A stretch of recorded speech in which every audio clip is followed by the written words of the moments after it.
Asteroid of the Damned by Dirk, Wylie Planet.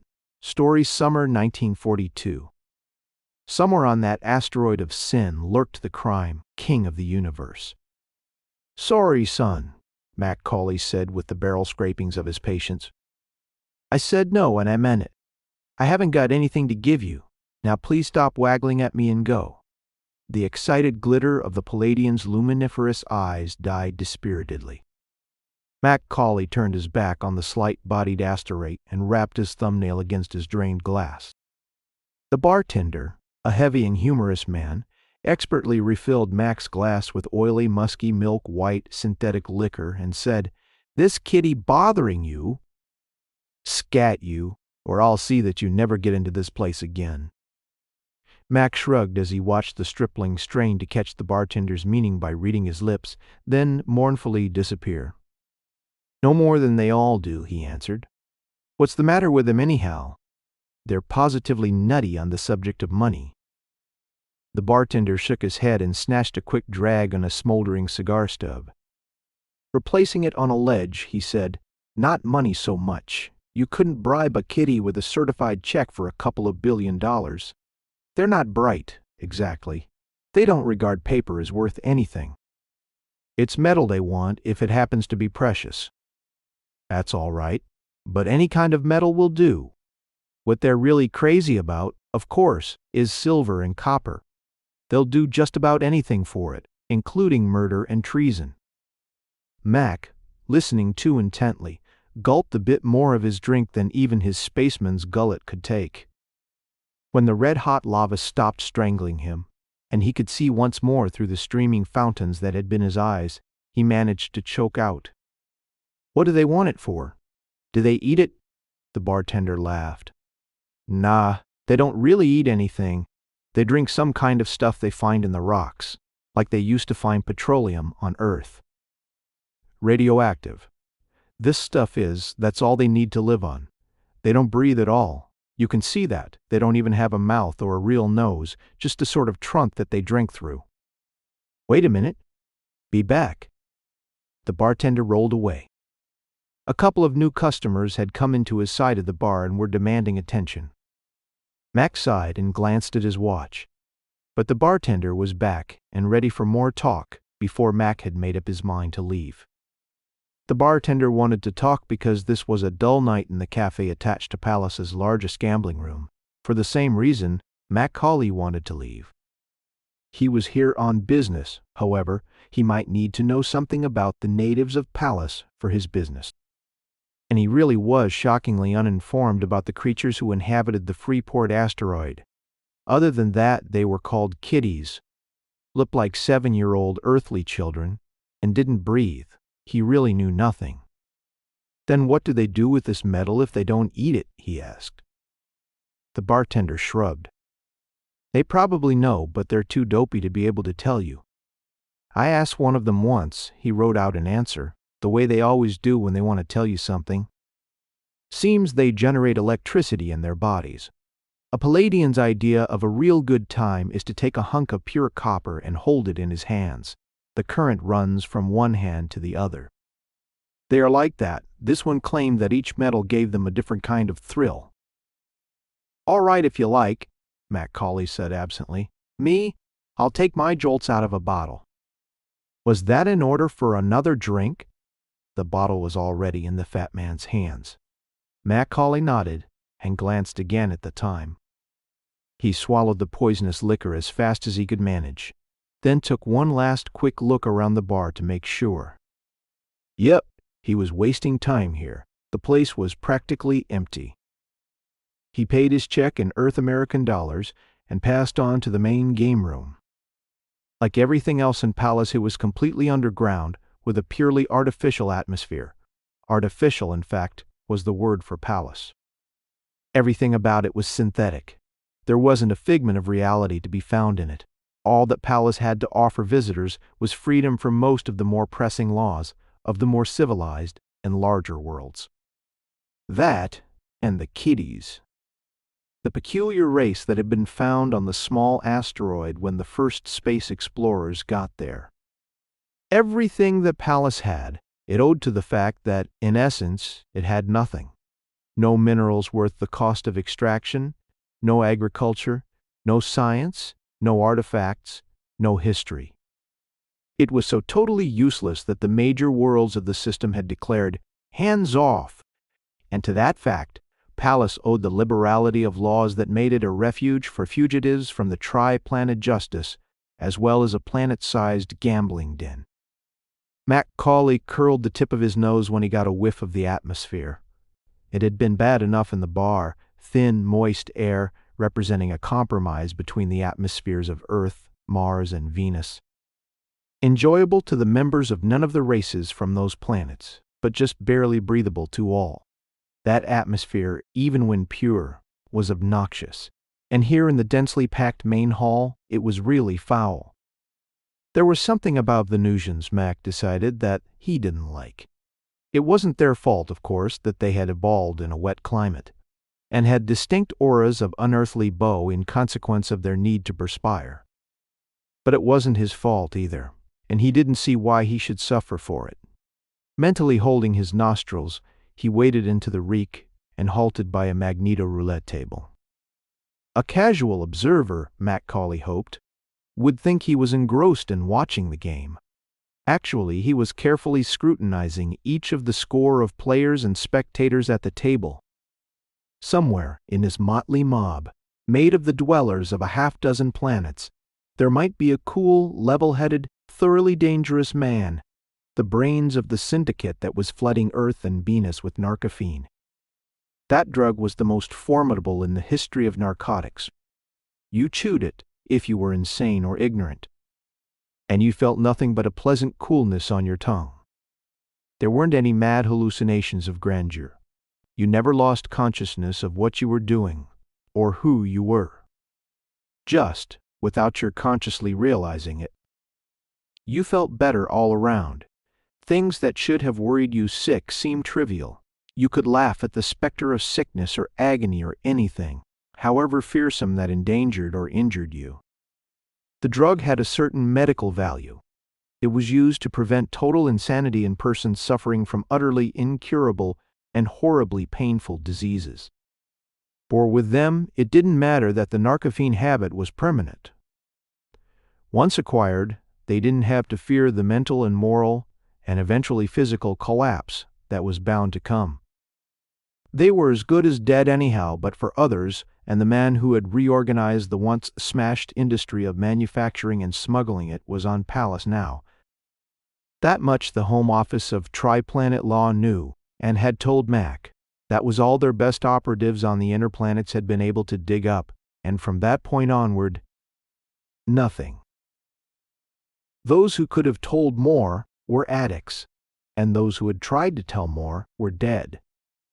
Murdered, there was a TPO office on Pallas, of course, but it was a one-man outfit, and the one man seemed thoroughly incompetent for this job at least. His reports had shown him to be unable to even begin the job of tracking down the man, hence MacCauley. For the sake of appearances, MacCauley threw a bill on number 28, lost it, and moved on. Nobody in the neighborhood of that table corresponded to the vague physical description he'd been able to glean from the scanty reports. Nor, he found, did anyone in the house.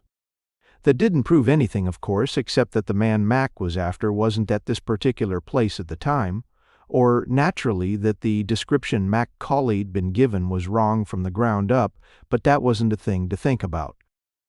He shrugged and moved toward the exit. The room was packed worse than ever. He had to shove his way through. He kept bumping into people, he noticed, then looked around. It wasn't so much that he was bumping into people, he found, as that people, represented by the kitty, were nudging him. "Oh, for the Lord's sake," he cried tiredly, "I tell you I won't give you anything. Now get away from me and stay away if you want to keep living." The kitty shrank into himself and seemed to whimper voicelessly. The glow glands set around his eyes shone a pinkish purple of fright. He started to say something in the primitive sign language that his race used to communicate with aliens, but halted the gesture and abruptly turned and slunk away. His slight frame, the size and appearance of a 7-year-old boy's, vanished almost immediately in the pack of hulking Venusians and attenuated, pallid stickmen from Mars. MacCauley didn't pursue him. There was no reason, of course, for him to do so. But that, of course, like so many others, was wrong. There was a definite reason for Mac to follow the metal's mad Asteroid. Mac found the reason when he reached the cloakroom. He reached in his pocket to tip the pretty terrestrial check girl, and found not even a pocket, just a slit that had been made not more than 10 minutes before, through which the pocket itself and contents had been neatly extracted. Presumably by the kitty. Damn, was the best Mac could do. But he said it with feeling. He was casting about in his mind for something he could say to the girl that might make her forget about tips when he saw the kitty himself, luminescing a vivid green, scuttling out the front door. "Hey!" he yelled, and it wasn't only a desire to get away that kept the kitty from looking around. He couldn't hear any more than he could speak. Language failing, Mac took stronger measures. He left his sports silk jacket on the arm of the bewildered girl and sprinted after the kitty. Intercepting him just previous to the door, he swung the Palladian around and gestured with frantic anger. The kitty, with a surprising show of strength in so frail a body, attempted no answer or denial of the charge of theft, but wrenched himself free and darted out the door. Mac, following, met the inevitable. When the luck of the MacCauleys ran bad, it stayed bad, or worse. He collided with a fat and pugnacious drunk, not only collided with him but knocked the wind out of him. If it hadn't been that the drunk had an equally drunk and volatile companion, that would have been all right. As it was, Mac found himself on the receiving end of a pale, knuckly Venusian fist. He was flat on the floor before he realized he'd been hit. Then began the real trouble. Somebody yelled, "Oh boy, a fight!" and leaped joyously on Mac with a pair of mono-cocked spaceman's boots. What happened after that got worse and worse. Everybody in the gambling joint seemed to have mayhem in their hearts. Practically to a man, they poured out and joined in the free-for-all. Half the floating population of Pallas seemed to have come to rest on MacCauley's solar plexus by the time he heard the soft, popping noises from the weapons of the house's private army of bouncers and troubleshooters. When MacCauley next found himself able to look around, he was out in the half-hearted illumination of the street, sick and weak from the effect of the gas pellets which had quelled the riot. And, without a penny to his name, it would have been foolhardy to have left his money in the safe at the hotel, though there was slight comfort in that thought. One place was as good as another on Pallas, where laws were made for the sheer pleasure of violating them. The native Palladians, shifty and unmoral as they were hopelessly outclassed in dishonesty by the civilized men of the inner planets. The one law all respected was the law of pure and applied force. Mac fumbled a crumpled cigarette from his pocket and thought miserably of going to the police. Miserably because the native police force was a joke and a mockery, maintained more to put the squeeze on innocent foreigners than for any other reason. Which shows how naive the Asteroids were. There was nothing innocent about most of the foreigners that came to the tiny planet. Even the TPL post on the asteroid was powerless, shackled by diplomatic necessities to the pretense that the thick-witted Palladians were capable of running their own world. "Hands off," was the watchword. His swollen eyes squinting at the floral flame lamps set in the rocky ceiling of the tunnel street. MacCauley sighed heavily, feeling the full weight of his predicament. All his money had been on him. All that was left of his money was a memory and a neat little slit just under the zip-seal flap of his hip pocket. And on Pallas, where it was dog-eat-dog and the devil helped the one who lacked a full set of teeth, money was the means of obtaining dental attention. Yes, Mac was in a mess, for all his kit, including the last can of terrestrial cigarettes, were in the hotel room. Even his blasters, the slim, wicked pistols that projected a vibratory pencil beam that destroyed flesh and neural fibers and left the brain watery pulp, were locked up in that dark little rat hole, up near the top of Pallas's single buried city. Mac was weaponless, except for a tempered bronze knife in his shirt, on an outlaw world where a swift attack was the best insurance against sudden death. His hotel bill was payable every 24 hours, and his period of grace had expired. Pallas, being first and foremost a gambling planet, it wasn't at all uncommon for a man to check into the best suite a hotel could offer. His money belt, fat and heavy, with $500,000 in platinum credits. Leave in the early afternoon for a little fling at the tables, and come back in the evening asking apologetically if he might borrow the price of a shave so he could look nice on the trip back home. For that was the rule. No money. Out you go, and your baggage held by right of a lockout. Everything on Pallas was operated by the same ruling, cash strictly in advance. And to make sure that no floaters were left to the dubious charity of the planetoid, there was another standing rule. A law this time, a duly enacted law of the Palladian legislature and the sole ordinance that was enforced by the foreign-sponsored native authorities. Before a visitor was admitted to Pallas, he was first made to post a bond equal to his passage back home. And that could not be touched or refunded until he left. MacCauley groaned aloud and looked about him. Walking blindly and without thinking, very easy in the light gravity of low-powered Magna Gravs, he had entered a part of the sealed city new to him. He was in the native quarter, at the planetoid's core, where the asteroids were as thick as red dust on Mars, and for the first time Mac saw a kiddie policeman. He was wearing no more clothing than the rest of his kind, just carried a staff of office like the old Bow Street runners. An idea suddenly made contact in MacCauley's mind. He signaled the officer and dragged out a notebook and pencil, unnecessarily as it happened. The kiddie, in sinuous gestures, signified that he could understand English, partly by lip reading, partly by picking up the sound in some weird fashion through rock conduction and the sensitive soles of his splay feet. Mac, enunciating carefully, spoke.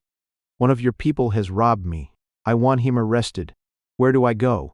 The kiddie bobbed his head, and from the manner in which his luminiferous glance sparkled balefully, it was evident where he thought MacCauley should go. Nevertheless, he snapped out his little pad and stylus and scrawled, "Kami we me tu othik, he will arrange arrest." MacCauley deciphered the scribble. He shrugged and said, "Okay, hop to it, sonny." He walked beside the diminutive policeman for a few hundred feet, glancing incuriously at the small burrows which pierced the rock walls and kicking away chunks of the queer, spongy rock on which the kiddies subsisted, the equivalent of earthly garbage. He should have thought of the cops before. He realized the kiddies, as a race, were not numerous, and he could probably bully them into finding the thief and recovering his money. After all, why not? He soon found out. The lolling half-breed Venusian interpreter who loafed around the ratty, worm-infested police station heard his complaint and deftly translated it for the benefit of a moth-eaten kiddie who seemed to be as much in charge here as anyone else. MacCauley drew an easy breath, his first in 2 hours, and then the interpreter sing-songed, $40 please, filing fee." MacCauley's eyes narrowed. "The old squeeze play. Don't be a sap," he said flatly, his thin lips tight against his teeth. "I haven't got 40 cents. That little louse took everything that was in my pocket." The Venusian smirked and regarded his greenish webbed hand with great interest. "That is very bad, my friend," he said, and flicked a flea from a fold in the skin of his wrinkled wrist. "Here on Pallas we have a law. The citizens must be protected. When a foreigner makes an accusation against a citizen, it is quite possible that he is wrong, and a great injustice will have been done. As you know, there is only one way to sue the Palladian money." MacCauley cursed bitterly, harsh, biting oaths. "All right," he said then, forcing his tone to evenness. "I'll sign a guarantee of the money. When you catch this pickpocket, you'll reclaim the money. Then I'll put up the bond pending trial." By great effort, the interpreter managed to look shocked. "That is absurd. You must pay now. If the Palladian is innocent, he will not have the money. No, it is impossible. If he's innocent, it'll be because you caught the wrong guy. Why, by all the Plutonian ice devils, should I have to pay for your mistake?" The green-skinned man smirked again. "It is the law. The law is very strict. If you do not like it, you can go back to the planet you came from." And he turned away, busying himself with some important-looking papers, dusty and much handled. MacCauley was not too preoccupied to note that the blubbery Venusian was holding them upside down. MacCauley socked his bald fist into his palm and wondered if pacing the littered floor would help. He was now, he assured himself, in the worst of all fixes. The time he'd been trapped between two hostile groups of Mercurians who were settling a private argument with quarter-mile lightning bolts was a pleasure compared to this. Then he'd had his guns at least, and no restrictions about using them. He had to have his kit, which meant getting his money back. It was necessary, he decided, to play his trump card. He hadn't wanted to reveal himself as a freelancing TPL man. Word would be sure to leak out. But he certainly couldn't accomplish anything otherwise. The chance of recovering the credits, and eventually his materiel, was nil without some sort of aid. And that was what he could get only by showing these small-time constables that he was Mr. Law himself. It may be also that he was motivated by justifiable conceit in TPL itself. "Okay," he snapped suddenly, startling the pudgy hybrid with the sharpness of his voice. "I guess there's no point in keeping under wraps any longer. Let me tell you who I am." 20 minutes later, as he stumbled out of the warped stone building, he was wondering dazedly why his TPL affiliation had done him no good. Triplanet Law was an organization that had considerable history, nor could all of it be written. It was the most potent single force in the history of any planet of the solar system, figured any way you like. It was the only force whose rule was hardly ever challenged. When you broke the law within the territories mandated by TPL, you did so with the very greatest caution. And you never tried to fight back if you were caught. It wasn't really a large organization relative to the vast throngs of intelligent life that swarmed the system. It was only a tiny decimal of 1% of the entire population of the 30 inhabited globes. But when you consider that the total census showed more than 100 billion individuals of high enough brain power to be rated sentient, you can understand that a fraction of a percent does mean close to 130,000 persons united into the best organized police and military force that 100 trained social technicians could evolve. That is why MacCauley couldn't understand the fact that the half-breed interpreter had practically laughed in his face. True, TPL's 130,000 of personnel were largely on the planets of Earth, Mars, and Venus, plus their possessions and allied states. PPL had no standing here officially, but the organization had a de facto reign over all of space by virtue of the fastest and best-armed spaceships made. In Pallas, dependent upon the transient trade, certainly shouldn't be able to afford to anger representative of the body that ruled the space lanes. Something, Mac decided, was thoroughly rotten in the local checking office of TPL. Something that might show why the operative on Pallas hadn't begun to be able to find the man or men behind the narcophene racket. MacCauley hadn't shown himself there before because he didn't want himself identified with the law group. Now that he'd uselessly exposed himself, that obstacle was nullified. He'd found out where the place was, just so he could avoid it. Pausing a second to puzzle out its probable direction, he started off. It was close, of course. Nothing was far from anything on Pallas.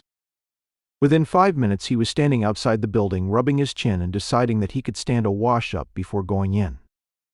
Like most of the asteroid's structures, this one seemed to have been made by a blind moron for his elder brother's 5th birthday.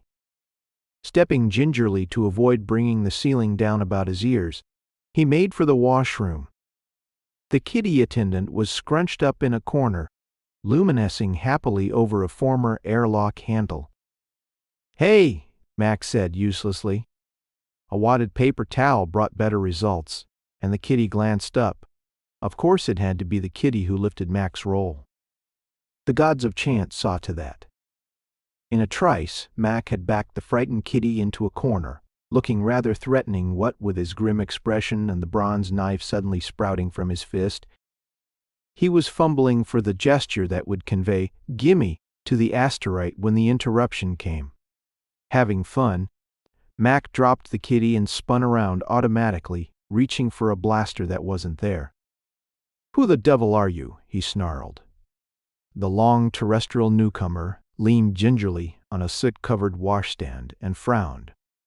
"Me? I work near here. Who are you?" He stuck a cigarette in his taut lips, pinched the tip, and inhaled sharply as it flared bluely. Something clicked in MacCauley's memory. Remembrances of long rows of files, photographs. "The TPL agent for Pallas," he said. "You are Kittrell, right?" The long man nodded. "I might be," he said, "if you were somebody that's got a right to know." "So what?" He hadn't moved, but his posture seemed subtly altered, caution in every line of his frame. From the position of his hands, Mac more than suspected. He was armed. Easing his hands behind his back, he twisted the stem of his wristwatch. Kittrell jumped. "Hey!" he exclaimed. Sparks were fairly snapping from the blazing dial of his own heavy, old-fashioned timepiece, the recognition signal of TPL operatives. "I guess I am, Kittrell," the man acknowledged. "They told me they were sending someone from the narcotics division to take over on that narcophene business." "You him?" "Yeah. Right now I'm having trouble of my own. Though this kitty rolled me last night. Every cent I had. I can't even get back to my hotel." "Rolled you?" Kittrell's eyes widened. "I know this fella. He cleans up around the office. Wait a minute." His thin, pale hands flashed in intricate motions, meaningless to Mac. They were significant to the kitty, though, for he replied as rapidly. Kittrell nodded. "I wouldn't have thought it of him. Always thought he was too stupid to rob anybody over 10. That was a pretty dubious remark, Mac thought, but he ignored it. "Do you suppose you can make him cough up?" "Sure." The other smiled cheerfully. "Like this." Mac was unprepared for the next move. Kittrell pulled his punch, of course, because he didn't want to kill the frail Palladian, but his heavy fist bounced the kitty off the floor and flung him to the base of the wall. He lay there, his glow glands jetting crimson beams of fear and rage. "Hey!" cried MacCauley. "Don't murder the poor son. That's no way to get my dough back." Kittrell stared. Then a shadow passed over his face, and he seemed to lose interest. He shrugged. "Have it your way. What do you want me to do? Adopt him? Ask him what he did with the money. Tell him he can have the metal stuff. All I want back is the bills." Kittrell, looking disgusted, semaphored the message. Kitty faces don't react as a human's does, but MacCauley was pretty sure there was gratitude glowing on this one's knobby features. After a couple of seconds' gesticulation, Kittrell looked around. "He says he's sorry he took it. If you come with him, he'll give you the money. He's got it stashed away in the sty he lives in, a little farther along this corridor." "Will he do it?" Kittrell shrugged again. "Guess so.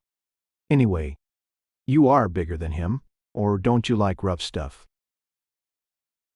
That, MacCauley thought, was hardly a friendly remark. He resolved to take it up later. After all, it wasn't his fault that he was superseding Kittrell. There really was no cause for jealousy in the long man. "Coming?" Mac asked. Kittrell shook his head. "Got to go back to the office for a minute. I'll drop around in about 10 minutes, though." "Okay," said Mac, satisfied, and went out behind the kitty. The kitty's dwelling was ugly and cluttered, but moderately clean. The little asteroid, with somewhat the attitude of a man who expects a poke in the face, gestured to Mac to be seated on a hassock-like affair. MacCauley rumbled, "Sure, I'll sit down. I'll stay right here until I get my dough back." The kitty seemed to shrug resignedly. Probably he just gave that impression from his general demeanor. He slipped away into another room. Mac just had time to think of the possibility that the kitty had made a getaway when he was back again, holding MacCauley's billfold. Mac counted it swiftly. "W here is the rest of it?" he grunted. The bills were there, but there had been about $2 in change gone now. The kitty looked scared, but shook his head. "Won't tell me, huh?" Mac blustered. "How would you like to be put away for robbery? I swore out a complaint against you today. If I turn you over, it'll be a long time before you get out." The kitty looked more frightened than ever. He was practically trembling. Mac was encouraged, but surprised by the reaction to his threat. It shouldn't have been so great. He lived to regret the fact that he didn't find out just why the kitty was so affected by the threat of imprisonment. "All right," he went on. "Suppose I let you keep the medal. Suppose I pay you well, get you lots more gold and silver dollars. You'd like that, wouldn't you?" From the Palladian's sudden attitude of dog-like devotion, it was more than clear that he would. "Okay," Max said. "I'll pay you $100 in silver quarters, if—" The kitty was ablaze with interest. Not taking his eyes off Mac, he scuttled crabwise over to a tablet, snatched up a notebook and scrawled, "Ildo Enian Wat Diawan." Mac grinned. "Fine. Listen carefully now. I am looking for an Earthman. He's somewhere on this planet, but I wouldn't know him if I saw him. He is about 2 inches taller than me, weighs maybe 200 pounds, a little fatter than I am. He's blind practically in one eye. That's all I can tell you, because those are the only things he can't disguise." The kitty seemed suddenly reluctant, but was persuaded by a gesture of Mac's, a gesture that cost him dear as it turned out. "Here," he said, "to seal the bargain, here is an advance for you." Dexterously he flipped his knife from some recess of his shirt and presented it to the kitty. Ecstasy was clearly shown by that kitty. His glow glands fairly spat large orange sparks of joy, the tempered bronze. It was made of that metal only to avoid magnetic spotters. Wasn't much good for cutting, but it certainly was a conductor of electricity. "Well," MacCauley said, growing impatient. He tapped the engrossed kitty and repeated the question. The asteroid bobbed his head and pressed a stud on his pad. The writing vanished, and he was scribbling again. "Hello there," boomed a new voice from the doorway. "What's going on?" MacCauley whirled. Kittrell was standing there beaming broadly. "Hi," Mac said. "We were wondering, hey, what the hell?" Kittrell's eyes had narrowed and a snarl flashed out on his face. With the fastest draw MacCauley had ever seen, he snapped out his gun and blasted. Not MacCauley. There was a stomach-squeezing hiss of sizzling flesh behind Mac. He spun again, to see the kitty, his shoulder and half his neck gone slumped to the floor. Mac knelt swiftly beside him. "Dead as a Ganymede secessionist." "Now, what the hell did you do that for?" Mac demanded. "I was on the trail of something hot." He stared at the pad and stylus that had dropped from the dead asteroid's limp hand. "I'd knee. The man you won. He is D." That was all it said. "That's a big help," said MacCauley, confronting the other man, who was strangely tense. He thrust the tablet at him. "Now what do I do?" Kittrell scanned it briefly and relaxed a bit. "It looked bad to me," he explained. "There was that damned kitty with a knife in his hand. He had it up to throw at you, or me. Can't take chances." Mac sighed, resigning himself to continued hard luck. "We all make mistakes, I guess," he said.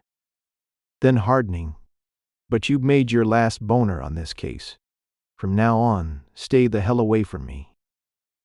I don't like you, and I don't like the way you do things." He moved toward the door. Kittrell, lounging across it, obstructed his path just enough to stop him. "Where are you going?" the bigger man asked. "To report this," Mac snapped. "You'll get out of it all right." "Don't report it. Why not? Kittrell grimaced distastefully. Too much red tape. What the devil, who know we were here? Mac snorted and filled his lungs preparatory to telling Kittrell just what he thought of him. There was a sweetish, balsam-like taste to the air, like the smell of a fir forest, like the smell of narcophene. He had picked up the knife, still had it in his hands. While he was still figuring things out, his hand swept up with the knife still in it, pressed against Kittrell's abdomen. Kittrell's draw had been fast. Maybe he was naturally gunslick. Fast enough, maybe, for a lightning draw like that to be natural to him. Maybe he was, but maybe he was just burning up the years of his life twice as fast as normal, under the influence of the drug. If you don't want your gut slit, Kittrell, keep your hands where they are. Mac grated? His voice suddenly gone flat and hard. Kittrell's hand had fluttered toward his shoulder holster. It stopped as Mac spoke. I don't know whether you are really Kittrell or not. Probably you are, Mac muttered. But if you are in Peel now, you'll be out pretty soon as I tell them you are a hophead.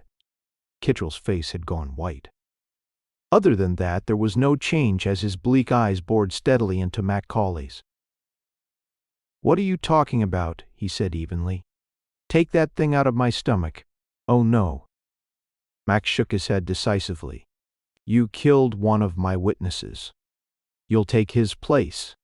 You are going to tell me how to find the guy that sells you the narcophene. Sorry, said Kittrell, tautening still more. But I can't.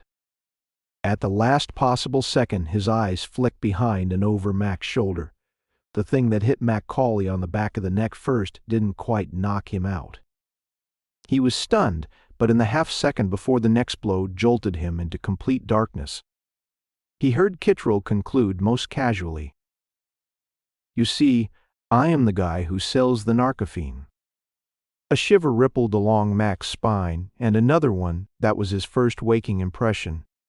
He was cold, frozen stiff, he decided next, when his limbs failed to react to the stimuli of his neural commands. As the fog cleared away from his aching head, he discovered that his hands were tightly bound behind him, hobbles on his feet to keep him from walking far or fast. Not that he could have gone anywhere much. He was in a bare little metal room, lying on the grating that supplanted decks in most modern spacers. Not much point in getting up, he realized, and merely hitched himself into a more comfortable position in a corner, moving as well as he could under the unaccustomed drag of full Earth gravity. He was in the lock room, the chamber before an airlock. He felt vaguely unhappy.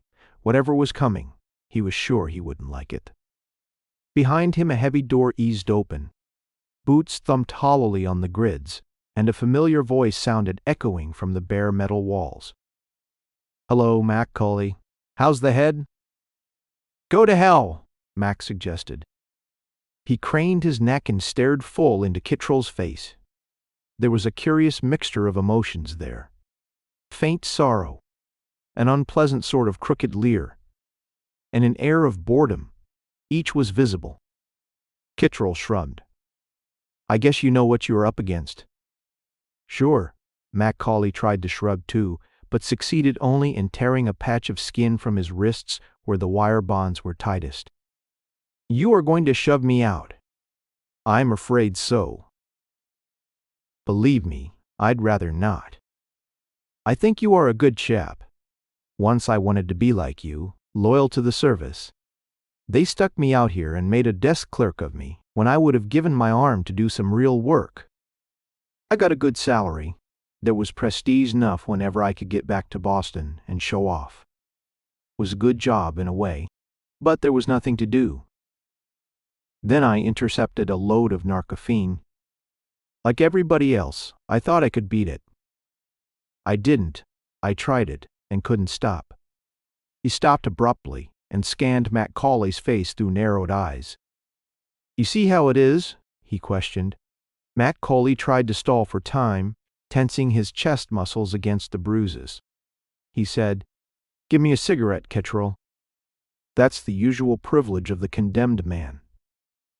The lunatic obligingly popped a brown paper cylinder between his lips, squeezed the tip to light it.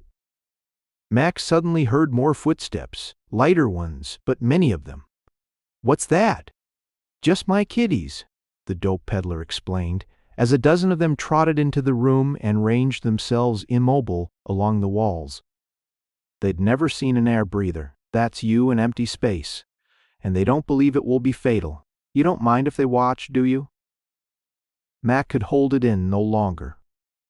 "Kittrell," he blurted. "You are crazy as a coot." Kittrell, wading through kiddies whose faces shone an excited red, turned a surprised stare. "I've been afraid of that," he said worriedly over his shoulder. His long fingers pressed a stud by the lock, and the inner valve whined open. "You see, that's the trouble with narcophene. You know what's happening to you, but you just don't give a damn. God, it's cold in this lock." He stood there, one foot on the combing of the lock, peering around the dark, icy chamber. The lawman braced his back to the wall, shoved up. "It's a hell of a death, Kittrell," he said, his voice strained.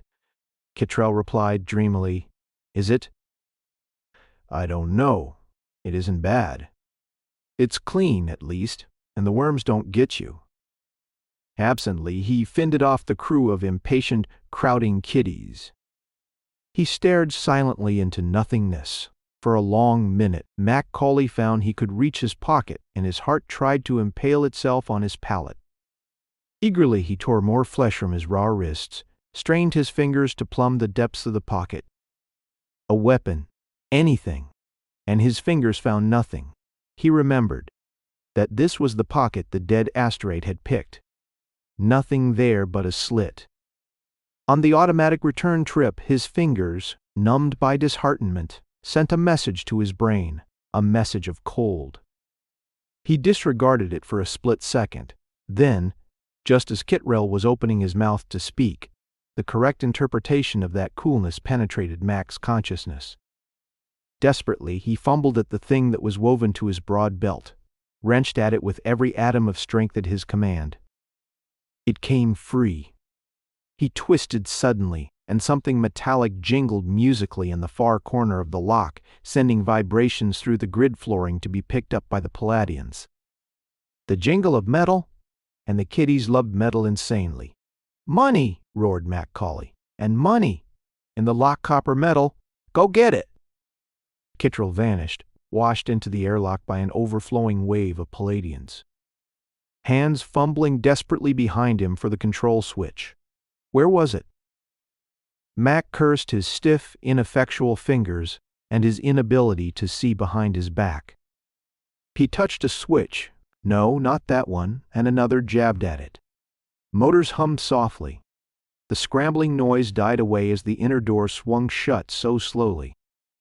And then for a second, the only sound in the chamber was the harsh sobbing of Mac's breath as he slumped weakly against the chill metal wall.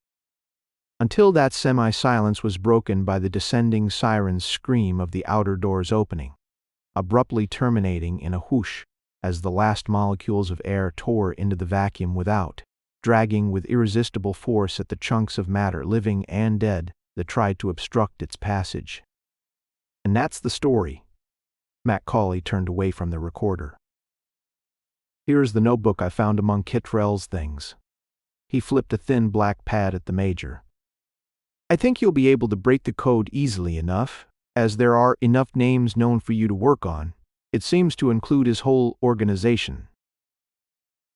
Major Copeland glanced at the Kabbalistic signs incuriously, then ticketed the book and slipped it into a pneumatic tube. "What bothers me," he complained, "is why Kittrell didn't claw his way out of the lock. Sounds to me as though he had plenty of time." Mac gestured inquiringly at his superior, received a nod, and with a sigh unclipped his Sam Brown. Kittrell probably stumbled and slammed his head against a rivet. He stood up suddenly, savagely snubbed out a freshly lit cigarette. "Oh, hell. I'll tell you what I really think, Major. I don't believe Kittrell tried to get out of there. I don't think he cared. And I haven't forgotten what he said about dying that way could be. Copeland agreed. And what did you say that stuff was that saved your life? Mac smiled. Money. Of a sort. You know where I was stationed last year. Someplace on Earth, wasn't it? MacCauley nodded. China. Got to know some of the people there. Got kinda chummy with one of them. She gave me a present when I left, as a keepsake, a string of what they call cash. It's a kind of money they used to use, square pieces of copper with holes in the middle, had 'em strung together and sewn onto a belt. Well, you know how Palladians feel about copper. His eyes crinkled again. That was a pretty good keepsake, not worth much, but it bought my life. Both men were silent for a while. Then, what are your plans now, MacCauley? I've recommended you for promotion to fill Kittrell's job on Pallas. You'll get a higher rating, more pay, and all the time in the world to yourself. MacCauley shook his head. Sorry, Major, he said. But that's not what I want. My plans are extra special. Say, he went on, sitting down and staring earnestly at Copeland. Have you ever heard the story of how Manhattan Island, that's part of New York City, was bought from the ancient Indians? $24 worth of junk beads, that's what they paid the Indians for it. Now the land is worth billions of dollars. A square foot of it brings the best part of $1 million. So, the Major was interested but lacked comprehension. What's that got to do with your resignation? MacCauley smiled. A lot, he answered. Did it ever occur to you that intelligent salesmanship can do wonders? And did you ever think of the possibilities that you could realize on Pallas with, say, a couple of $12,000 worth of copper and other metal junk? The Major looked startled. No, not till now, he added, understanding dawning. And what you are going to do is…